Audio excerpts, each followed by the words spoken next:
বিসমিল্লাহির রহমানির রহিম। প্রিয় দেশবাসী, শিশু, কিশোর কিশোরী, তরুণ তরুণী, ছাত্রছাত্রী, বয়স্ক বৃদ্ধ, নারী পুরুষ সবাইকে আমার সালাম জানাচ্ছি। আসসালামু আলাইকুম। আজ জাতির এক বিশেষ দিন, বিজয় দিবস। এই দিনে স্মরণ করি লক্ষ লক্ষ শহীদদেরকে, অগণিত শিশু কিশোর, তরুণ তরুণী, যুবক যুবতী, বৃদ্ধ জনতার আত্মত্যাগকে, যার ফলে স্বাধীনতা অর্জন সম্ভব হয়েছিল। কিন্তু আমরা সেই অর্জনকে আমাদের দোষে সম্পূর্ণতা দিতে পারিনি। সর্বশেষ এবং প্রচণ্ডতম আঘাত হানল এক স্বৈরাচারী সরকার।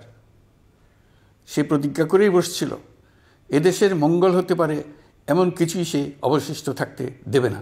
গণতন্ত্রের জন্য একটি বৈষম্যহীন দেশ গড়ার তাগিদে ছাত্র জনতা স্বৈরাচারীর রক্তচক্ষুকে উপেক্ষা করে রক্ত দিয়ে 4 মাস আগে নতুন বাংলাদেশ গড়ার জন্য যে ঐক্য গড়ে তুলেছিল, সে ঐক্য এখনও পাথরের মতো মজবুত আছে। বহির্বিশ্বে চাতুর্যপূর্ণ প্রচারণা দিয়ে যারা আমাদের মধ্যে দূরত্ব সৃষ্টির চেষ্টা করছে, তারা দূরত্ব সৃষ্টি তো করতে পারেইনি, বরং সারা জাতিকে সগৌরবে উচ্চকণ্ঠে তার ঐক্যকে পৃথিবীর সামনে তুলে ধরতে উজ্জীবিত করেছে। পৃথিবীর কোনো শক্তিই আমাদেরকে আমাদের লক্ষ্য অর্জন থেকে বিচ্যুত করতে পারবে না। আমি দেশের গণমাধ্যম কর্মী ও জনগণের প্রতি আহ্বান জানাই, বিশ্বের কাছে দেশের প্রকৃত চিত্র তুলে ধরুন। বিশ্বব্যাংক সহ অন্যান্য সকল দাতা প্রতিষ্ঠানসমূহের কাছে আমাদের অর্থনীতির ভবিষ্যৎ সম্বন্ধে আস্থা প্রতিষ্ঠিত করতে অন্তর্বর্তীকালীন সরকার সক্ষম হয়েছে। অন্তর্বর্তীকালীন সরকার দায়িত্ব নেওয়ার পর বিভিন্ন খাতে সংস্কারের লক্ষ্যে গুম কমিশন সহ 15টি কমিশন গঠন করেছে। এসব কমিশন পূর্ণ উদ্যমে তাদের কাজ করে যাচ্ছে। প্রিয় দেশবাসী, আমাদের সংস্কারের যে আকাঙ্ক্ষা, সেটি বাস্তবায়নে প্রতিটি কমিশনই আমাদের জন্য গুরুত্বপূর্ণ। তবে নির্বাচন ব্যবস্থা সংস্কার ও সংবিধান সংস্কার কমিশনের কথা আমি একটু আলাদাভাবে বলতে চাই। কেননা এই দুটি কমিশনের সুপারিশের উপর প্রধানত নির্ভর করছে আমাদের আগামী নির্বাচন প্রস্তুতি ও তারিখ। দীর্ঘদিন পর এবার বহু তরুণ তরুণী জীবনে প্রথমবারের মতো ভোট দেবে। অতীতে তাদেরকে সে অধিকার এবং আনন্দ থেকে বঞ্চিত করা হয়েছে। তাই এবারের নির্বাচনে তাদের ভোটদান একটি স্মরণীয় ঘটনা হয়ে থাকবে। রাজনৈতিক দলের প্রতি আমার আহ্বান, সবাই মিলে আমরা যেন ওই লক্ষ্য অর্জনে নানা প্রকার সৃজনশীল কর্মসূচি গ্রহণ করি। এখন থেকে সবাই মিলে এমন একটা ঐতিহ্য সৃষ্টি করি যেন স্থানীয় নির্বাচন সহ সকল নির্বাচনে, সকল কেন্দ্রে প্রথমবারের ভোটাররা 100% কাছাকাছি সংখ্যায় ভোটদান নিশ্চিত করবে। আমি সকল প্রধান সংস্কারগুলো সম্পন্ন করে নির্বাচন আয়োজন করার ব্যাপারে বরাবর আপনাদের কাছে আবেদন জানিয়ে এসেছি। যদি অল্প কিছু সংস্কার করে ভোটার তালিকা নির্ভুলভাবে তৈরি করার ভিত্তিতে নির্বাচন সম্পন্ন করতে হয়, তাহলে 2025 সালের শেষের দিকে নির্বাচন অনুষ্ঠান হয়তো সম্ভব হবে। আর যদি এর সঙ্গে নির্বাচন প্রক্রিয়া এবং নির্বাচন সংস্কার কমিশনের সুপারিশের পরিপ্রেক্ষিতে এবং জাতীয় ঐকমত্যের ভিত্তিতে প্রত্যাশিত মাত্রার সংস্কার যোগ করি, তাহলে অন্তত আরও 6 মাস অতিরিক্ত সময় লাগতে পারে। মোটা দাগে বলা যায় 2025 সালের শেষ দিক থেকে 2026 সালের প্রথমার্ধের মধ্যে নির্বাচনের সময় নির্ধারণ করা যায়।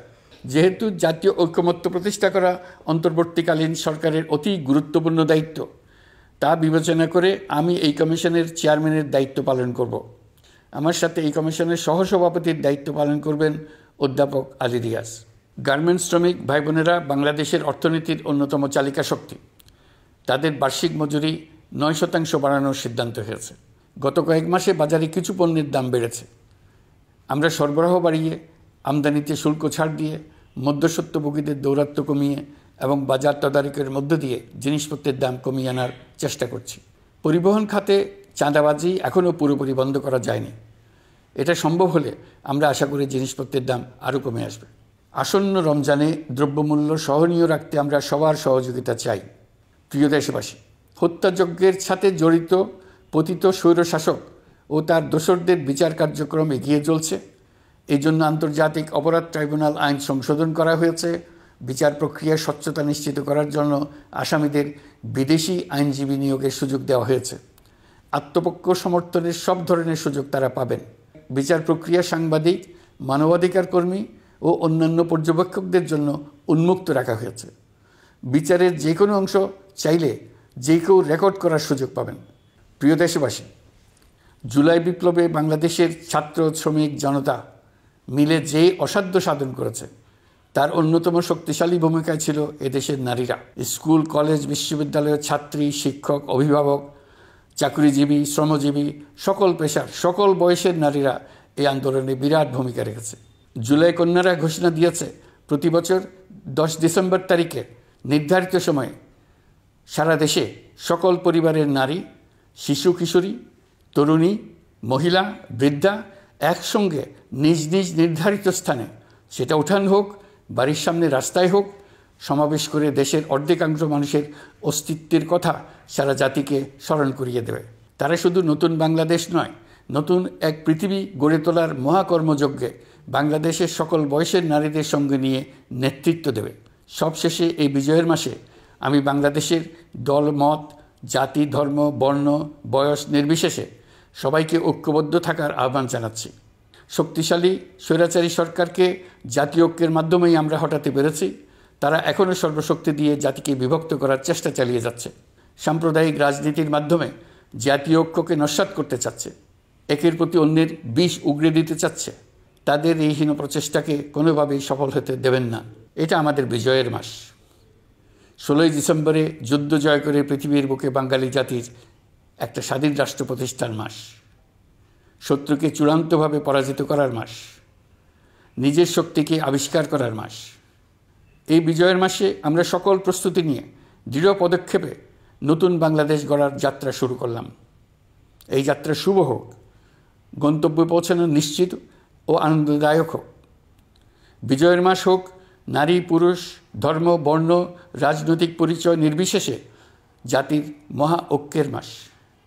বিজয়ের মাস হোক ছাত্র জনতার অভ্যুত্থানকে স্মরণ করে নতুন বাংলাদেশ গড়ার শপথ দৃঢ়তার সঙ্গে পুনর্ব্যক্ত করার মাস। বিজয়ের মাস হোক নতুন বাংলাদেশ গড়ার লক্ষ্যে তরুণদের প্রচণ্ড দুঃসাহস প্রকাশের মাস। বিজয়ের মাস হোক নাগরিকদের পরস্পরের মধ্যকার সম্পর্ক স্থায়ীভাবে ভয়বিহীন থাকবে এমন এক সমাজ গড়ার মাস। সংখ্যালঘুদেরকে সংখ্যাগরিষ্ঠদের ভয়ে ভীত হতে হবে না, নারীকে পুরুষের ভয়ে ভীত হতে হবে না, বিত্তহীনকে বিত্তবানদের ভয়ে ভীত হতে হবে না, নিজের মত প্রকাশে কারো ভয়ে ভীত হতে হবে না। বিজয়ের মাস হোক অসম্ভবকে সম্ভব করার প্রতিজ্ঞা নেবার মাস। প্রিয় দেশবাসী, শিশু, কিশোর কিশোরী, তরুণ তরুণী, ছাত্রছাত্রী, বয়স্ক, বৃদ্ধ, পুরুষ, নারী, আসুন আমরা প্রাণ ভরে বিজয়ের মাস উদযাপন করি। সকলকে বিজয়ের মাসের শুভেচ্ছা জানাচ্ছি। এই বিজয়ের মাস জাতির জন্য এক নতুন দিগন্তের সৃষ্টি করুক। আপনাদের সবাইকে আবার আমার সালাম জানাচ্ছি। আসসালামু আলাইকুম। মহান আল্লাহ আমাদের সহায় হন। আল্লাহ হাফেজ।